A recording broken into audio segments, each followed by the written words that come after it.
అందరికీ నమస్కారం. ఈ రాశి వారికి జరిగే శుభాలు అశుభాలు ఏంటో తెలుసుకుందాం. ఈ వీడియోని తప్పకుండా చివరి వరకు చూడండి. ఈ వీడియోని ఇంకా లైక్ చేయకపోతే వెంటనే లైక్ చేయండి. ప్రతిరోజు మీ రాశి ఫలాలు అందరికంటే ముందుగా తెలుసుకోవాలంటే కింద కనిపిస్తున్న రెడ్ కలర్ సబ్స్క్రైబ్ బటన్ ని క్లిక్ చేసి పక్కనే ఉన్న బెల్ బటన్ ని యాక్టివ్ చేయండి. అలాగే ఈ వీడియోని తప్పకుండా మీ మిత్రులతో షేర్ చేయండి.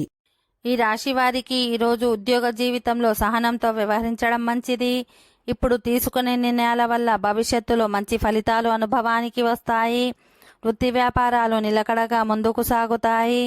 ప్రేమ వ్యవహారాలు సానుకూలపడతాయి. ఆర్థిక లావాదేవీలకు దూరంగా ఉండడం మంచిది. 1-2 శుభ పరిణామాలు చోటు చేసుకుంటాయి. ఆకస్మిక ధనలాభానికి అవకాశం ఉంది. ఆర్థిక సమస్యలు ఏవైనా ఉంటే అవి వెంటనే పరిష్కారం అవుతాయి. ఆరోగ్యంలో సానుకూల మార్పులు చోటు చేసుకుంటాయి. నిరుద్యోగులకు దూర ప్రాంతంలో ఉద్యోగం లభిస్తుంది. ఉద్యోగరీత్యా ఎక్కువగా ప్రయాణాలు చేయవలసి వస్తుంది. ఆర్థిక లావాదేవీలు మంచి ఫలితాలను ఇస్తాయి. ప్రేమ వ్యవహారాలలో ముందుకు దూసుకు వెళతారు. ఈ రాశి వారికి ఈరోజు కుటుంబ జీవితం చాలా వరకు ప్రశాంతంగా సాగిపోతుంది. దాంపత్య జీవితంలో అన్యోన్యత పెరుగుతుంది. 1-2 కుటుంబ సమస్యలు పనుకోకుండా పరిష్కారమవుతాయి. ఆర్థిక వ్యవహారాలు మంచి ఫలితాలనే ఇస్తాయి. ఓకే ఫ్రెండ్స్, ఈ వీడియో నచ్చినట్లయితే మా ఛానల్ని సబ్స్క్రైబ్ చేసుకోండి.